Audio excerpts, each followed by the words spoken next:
So we have a couple Cub Cadet CC 30H hydro drive 30-inch riding mowers.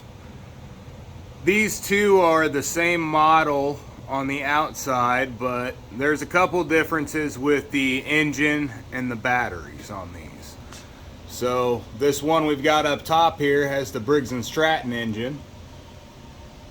Looks like it was sold at a Berkey's, which is more of like a dealer location than the other one. Doesn't have any stickers on it doesn't look like.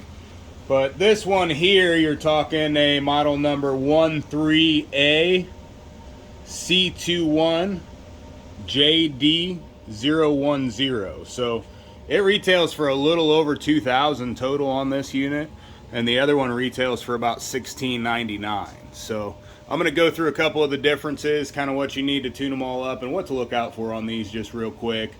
The 30-inch deck here, it is just a stamped deck. They call it a signature cut. It does a okay job of cutting, but the problem is if you really hit anything, it gets all bent out of whack real quick. But is a decent mower for the price. I mean, anything small like this, really the only other thing you can get small that's good quality in my opinion with the rear engine is a snapper. But anyway, this has the smaller battery here, 135 cold cranking amp battery, and this is the unit with the Briggs and Stratton engine on it, so the more expensive unit.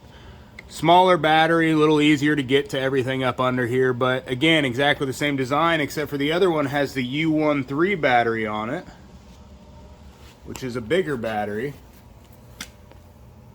Not much difference as far as cold cranking amps go, but it does allow you a little less room there. And again, this is the MTD one over here. Just engine made for all the Cub Cadet, MTD, White Outdoor, all of that stuff. They're put on just about everything anymore. I'm trying to figure out why this deserves a $400 upgrade though. I would say the Briggs and Stratton is usually the way to go, but on this 11.5 horsepower engine here doesn't even have an oil filter on it. It's not a full pressure lube, it's just a splash lube. Kind of a lower quality Briggs. So the MTD does have the oil filter there for a full pressure lube system. Both of the drains on the units are very hard to get to. You've got to drain them from the top is the best way to do it. Over there you can see the dipstick there. It has a drain plug right down here on the bottom. That's going to be one heck of a time to get to if you're going to want to drain the oil on this and change your own oil. It's the same thing over here. You've got a dipstick on the opposite side, or on this side, I'm sorry. There's your drain here. There's no hose coming out or anything like that. You can put like a quick drain or something on there, but otherwise I would say, as we do, use an extractor. We've got our extractor up top here. This one hooks up to air. It also has a manual on it where you can pump if you need to. But then you can just extract that oil right out of the top there. Gonna save you a lot of time if you're gonna be doing your own tune-ups on this thing. So definitely something to keep in mind. Other than that, there's really not a whole lot of difference on these things. The engines are different. The drive and everything's exactly the same. This back cover is plastic on this one. On the other one, it's metal. Really doesn't do anything as far as difference goes. You know, this Briggs and Stratton engine here is 344 cc, and the other one's a 382 cc engine. So, real comparable, but honestly, with the full pressure lube, I'd almost stick with the MTD engine, as much as I like the Briggs so much more. But grease certs on this. There's a couple right here up front. One on each side. You got that right there. Go ahead and grease those up. One on each axle here. So grease those up real good. Usually only take 4 to 5 pumps on this. And then on this one, you're going to want to, on the bottom here, lube that rack and pinion up real good. Show you how to do that here real quick. I've got my lift here situated directly underneath the deck. It's a nice easy way to lift this, nice and safe.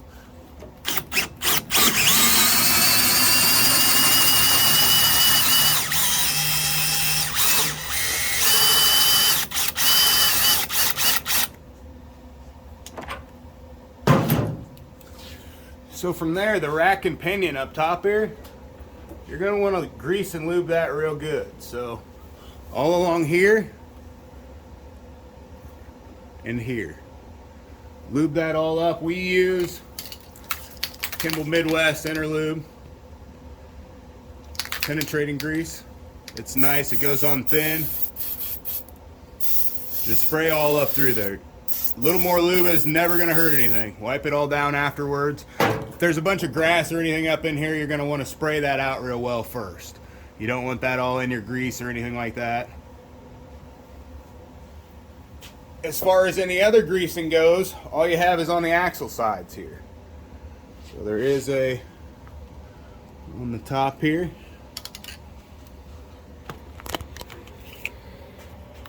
All right, straight down through here. See where there's grease on that? Right in here. Now that is just metal on plastic. So if you just throw a little bit of grease in there, same kind of grease, that'll penetrate all down in there. And again, both sides. So you've got that there, and then you've got it over here on this side also. As far as any other greasing on these, there's not a whole lot. You can grease your cable coming up through if you really want to be particular about it for the blade engagement and stuff on the other side. And then also on your throttle down through. Kind of the same thing, just get on the, get right down there to the right hand side, right where you see it coming out. Changing the oil in these, it usually takes about 1.5 quarts of oil right in there. Briggs might take just a little bit less. Looks like on this one we're going to need a 491055T for the spark plug, a 5429 for the air filter. Again, about 1.5 quarts of oil, and then an 07-101 air filter. I'm sorry, fuel filter is what we use over here for the replacement on it. So then you sharpen and balance your blade real good. You want to check your tire pressure on this when you do it. You want to make sure the backs are to 22. I'm sorry, the backs are to 14 and the fronts are to 22. So that'll keep your deck and everything level. Should you for any reason need to level the deck, the front of the unit, I'll show you once I get it down here, the hanger there where you can adjust it. But to take the blade off, 24 millimeter, 15/16.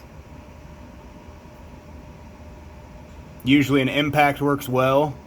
If you've got a side discharge, you can put like a block of wood or something in there, but most of the time you're going to need an impact or one of the blade stops that comes here to the right of the unit. Keeps your blade in place while you take it off, because they're kind of a bear to get off sometimes. We just use an impact and zip them off real quick. If you got one available, that's the best thing to use. When you're cleaning everything out here, you're going to want to blow all up and around down through here to get that fan clean. And then also all up in here at the top to get your fan down in here clean. So that's a cooling fan for the whole engine down in there, and with this not being pressurized, going to be very important. Sharpen the blades, check the tire pressure, clean everything out. You know, you don't want any grass, anything around the engine, anything around the transmission down here. If you got grass there, it's keeping it from getting cool at that point. So you want to make sure that all stays free. As far as your deck and everything goes, you want to make sure that if you hit anything real hard, you can check that blade at the outside edge here also. So if you pick out a spot and say, oh well, it's coming to about here, and you spin the the blade around to the other side and it's coming to that same spot that you picked out, you know that your blade is good. You know that it's cutting even, or at least that it's not bent. So I'm gonna drop this down here real quick.